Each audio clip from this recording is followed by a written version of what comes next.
जय श्री कृष्ण। धनु राशि और धनु लग्न बहुत इंपॉर्टेंट टाइम है।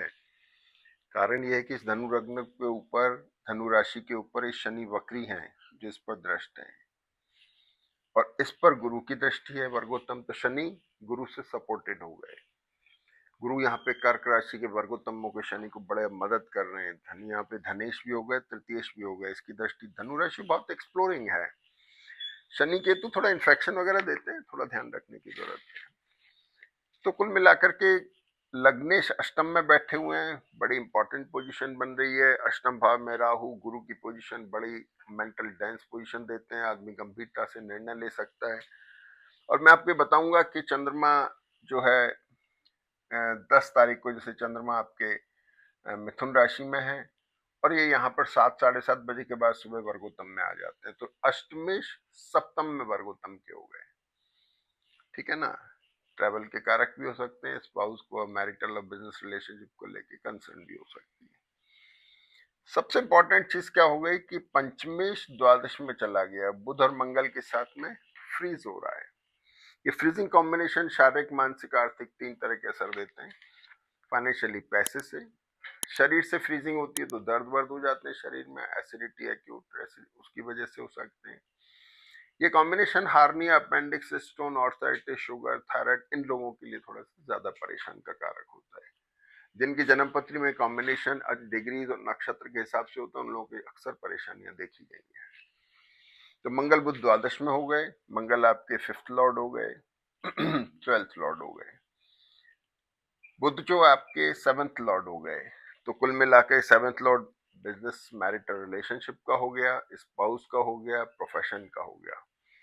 ये थोड़ा फ्रीजिंग मोड में है, चेंज चाह रहे हैं, बदलाव चाह रहे हैं। गुरु की दृष्टि उसको स्टेबल रखे, लेकिन ये परिवर्तन तो ला रही है, इसमें तो कोई दो राय नहीं है। एसेट को लेकर रिशफल हो सकता है। अब सबसे बड़ी चीज क्या, चंद्रमा जैसे 10 तारीख को यहाँ पर है मिथुन राशि में वर्गोत्तम में, और फिर चंद्रमा दिन में 1:30 बजे के आसपास चंद्रमा यहाँ कर्क में आ जाते हैं, ये भी वर्गोत्तम में रहते हैं। तो जैसे यहाँ वर्गोत्तम में रहते हैं, चंद्र और मंगल गुरु का कॉम्बिनेशन अष्टम भाव में है, एसेट में रिशफल लाता है, ट्रैवल भी कराता है, नई चीजें खरीदने बोलने का मानस बनता है। ठीक है ना। और इसकी दृष्टि मंगल के ऊपर जा रही है, यानी आपको अपने बिजनेस, अपना कारोबार, अपनी नौकरी, अपने रिलेशनशिप को लेकर एडमेंट नहीं होना है, इसका विशेष ध्यान रखना है। लेकिन चंद्र और गुरु आपको कुछ न कुछ एसेट जरूर क्रिएट करा रहे हैं। अब इंपॉर्टेंट चीज क्या है कि राहु की दृष्टि सप्तम भाव पे, तो इसलिए ये राहु मेष नवांश में है। तो रिलेशनशिप में, आपके कॉन्ट्रैक्ट में, बिजनेस या मैरिटल रिलेशनशिप में अगर कोई नए लोग आ रहे हैं तो ध्यान देने की जरूरत है, कहीं गलत आदमी आपके उसमें कॉन्टेक्ट में ना आए, इसका आपको विशेष ध्यान रखना है। हेल्थ का भी विशेष ध्यान रखना है। राहु का नवांश और उसके नक्षत्र पेट की समस्या दे रहे हैं, जो डायरिया, कॉन्स्टिपेशन दोनों हो सकते हैं, लूज मोशन वगैरह, ध्यान रखने की जरूरत है। फाइबर रिच डाइट लें, आपको निश्चित आराम मिलेगा। पैर में खिंचाव आना, कंधे में दर्द होना, कमर में दर्द होना, ये सारे कैरेक्टरिस्टिक आ सकते हैं, केयरफुल रहने की जरूरत है।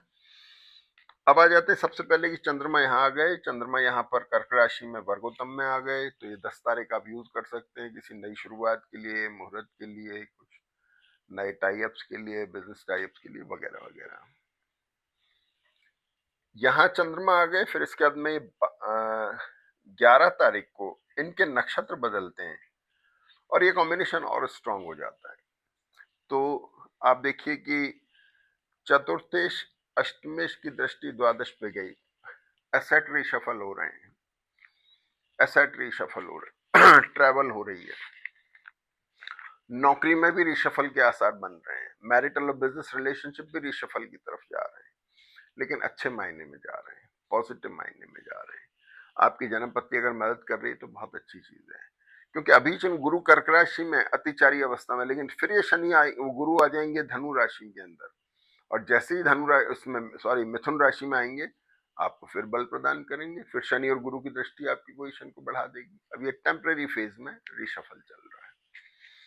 अगला चंद्रमा आपका आ जाता है यहाँ पर सिंह राशि में 12 तारीख को। ये थोड़ा स्ट्रेसफुल है, लेकिन भाग्य में होने की वजह से ऐसी कोई परेशानी नहीं है। इसके बाद चंद्रमा 15 तारीख को कन्या राशि में आ जाता है। ये शनि की सदृष्टों के रिडिफाइनमेंट बता रहा है। एसेट को लेके, ट्रैवल को लेके, लोकेशन को लेके, प्रोफेशन को लेके सोच विचार चल रहा है। सॉरी। तो ये चीजें इसमें हो गई। अब यहाँ पर यह है कि 15 तारीख को मंगलवार को उत्तम में आ गए। मंगलवार को उत्तम में आते हैं तो पंचमेश हो गए। आप मेंटली स्टेबल हो गए, डिसीजन ले सकते हैं, लेकिन भाई एडमेंट नहीं होना है। एडमेंट हो जाएंगे तो नुकसान हो जाएगा। बहुत ज्यादा एक्सट्रोवर्ट भी नहीं होना है, थोड़ा सा कंजर्वेटिव होकर डिसीजन लेना है। सॉरी।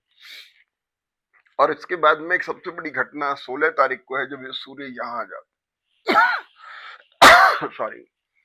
सूर्य जैसे ही मंगल के साथ आते हैं, बुध को एग्रीवेट कर रहे हैं, मंगल को कर रहे हैं, सूर्य को कर रहे हैं। सूर्य भाग्य के कारक हैं, बुध आपके प्रोफेशन और मैरिटल रिलेशनशिप के कारक हो गए, मंगल आपके माइंडसेट को लेकर के हो गए और एक्सपेंसेस के कारक हो गए। तो ये सारी चीजें एग्रीवेट हो रही हैं, पॉजिटिव मायने में बढ़ रही हैं, उठाव आ रहा है, स्तर नीचे से ऊपर जा रहा है।